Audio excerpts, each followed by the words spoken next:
Hey guys, welcome back to my channel. I hope you're doing fabulous on this fabulous day. Today's video is going to be a DIY where I'm going to be transforming this t-shirt, actually two t-shirts, into a beautiful off-the-shoulder ruffle dress. I used the size XXL for this, and this is what the dress looks like. You can wear it like this, all loose and flowy, and I think this is perfect for days when you don't want to think too much about your outfit but still want to look cute. Or you can make a belt that goes around your waist to cinch it in case you want a bit more snatch going on.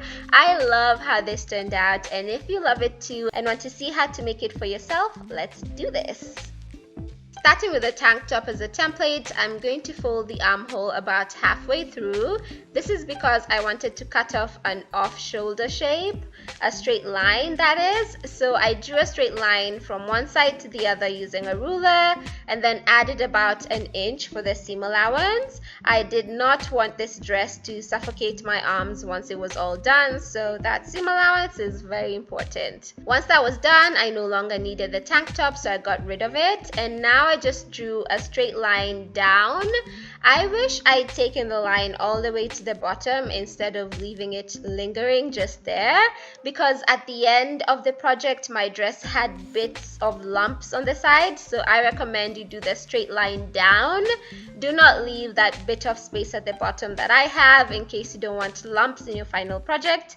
It's just a bit harder to work with, so I recommend doing the straight line down. So as you can see, our dress is pretty wide, and this is because you want it to be loose and flowy, and the more fabric you have, the better. So make it as wide as you possibly can, and it's all a matter of what you want.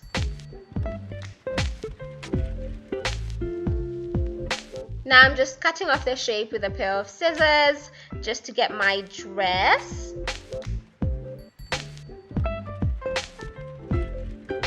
I flipped it over so that I could cut that straight line, as it was a bit difficult to film and cut at the same time. I wanted you guys to see everything. Once that was done, this is what your dress should look like. And now we're going to sew the sides just to close the dress up. As you can see, there's a bit of a weird moment down there, but we're just gonna ignore it. It worked out fine. And now it's time to hem the armholes. I did a rolled hem, and this is quite easy to do. Just go rolling your fabric twice at each point. About a 1/4 inch each will work. Wow, that was a tongue twister. But yeah, just do your rolled hem for both armholes and you're good to go.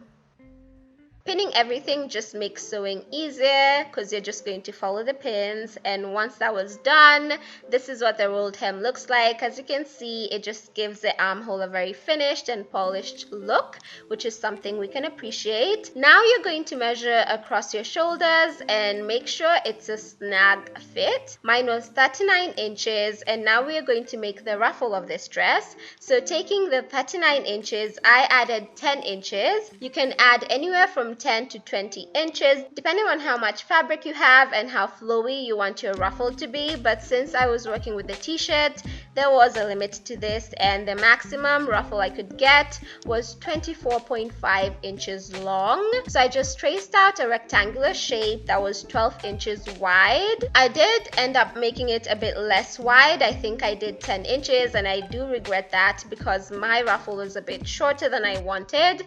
So I do recommend sticking to 12 inches wide and 24.5 inches long, or however long you want yours to be. It's all up to you. Once the rectangular shape was drawn, I just cut it off. This is obviously the second t-shirt we're working on.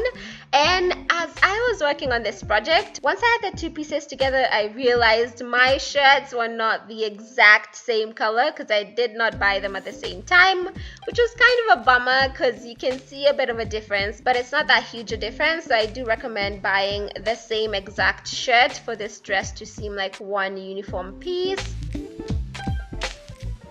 Anyway, I'm just trimming off that rectangular piece.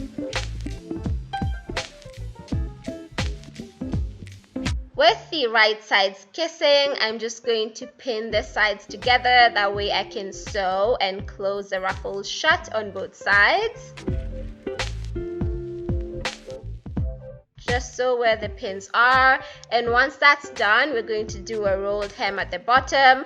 Now I did not need to do this because t-shirt material doesn't fray and it actually rolls itself, but I wanted to have a very polished look, and that's why I did this. So if you don't want to do it, you can definitely skip this step, but I just opted to do it. And you're just going to repeat the entire process throughout the bottom of the ruffle. That way it's finished and looks cute. Once that was done, I'm just measuring the length of my ruffle. So as to find a midpoint, I just divided that by 2 so that I could get the midpoint, and I'm just going to put pins on both sides, the front and the back.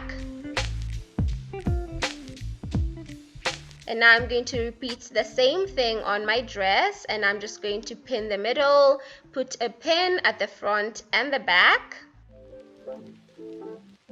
With the dress, the right side up, and the ruffle, the right side up, I'm going to join the ruffle to the dress. The reason I marked the midpoints was so that I could match the points exactly and have my dress looking nice and even. So I pinned the back. I just put 1 pin after joining the ruffle and the dress, and I did the same thing for the front. I just pinned the center of the ruffle to the center of the dress.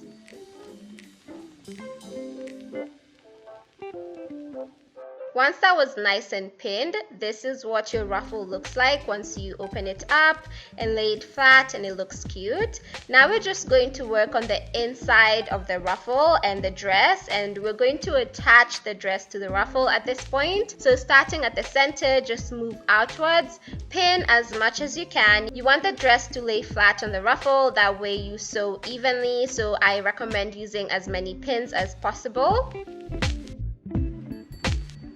Once the dress is pinned to the ruffle, just sew the bits together so that they're joined and you're good to go. Now we're going to flip the dress inside out. That way we can make a casing for the elastic on the inside of the dress. So I measured my elastic. It was about 1/4 inch, and I just made a casing. I definitely was eyeballing this, I'm not going to lie. I just wanted the casing to fit my elastic and make sure that it's looking even. Other than that, no need to worry about anything else. So I just pinned everything down, and you're going to pin the entire length of the ruffle. Don't leave any space because you're going to sew the entire length of the ruffle.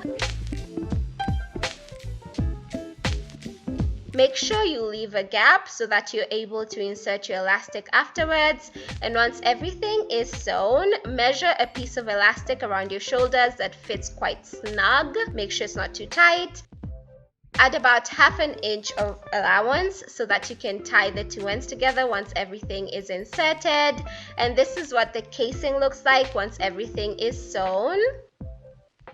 Attaching a safety pin to one side of my elastic, I'm just going to pin that side to the dress, and then inserting another safety pin, I'm going to pin that to the elastic, and it will help me pass the elastic through my casing.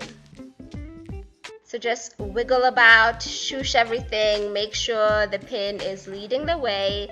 This is super easy to do, and I realize now that I work with elastic a lot more than any other person I know. As you can see in this light, my 2 t-shirts are not the exact same color. One looks like a blackish blue and the other one looks black, but it's not noticeable from far, which is what matters. But this actually gives me the idea that you could use 2 different colors to make this dress, and I think it would still look super cute. I'm just making sure that the elastic isn't twisted in the casing as I shush it out and make sure it fits nicely. And once that was done, I just sewed the 2 ends together. Once that was done, I put the 2 ends back into my dress and I sealed the gap.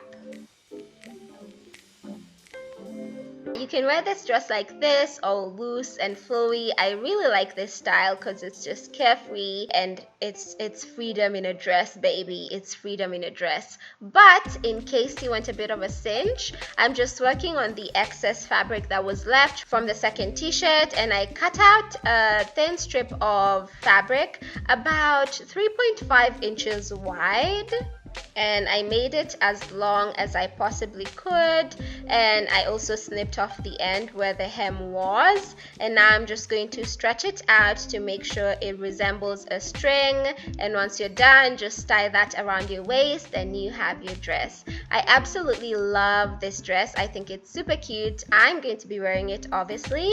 I would love to know if you guys will attempt this DIY. Please let me know in the comment section down below. Other than that, that's all I have for you guys today. Thank you so much for watching. I hope I catch you in my next upload.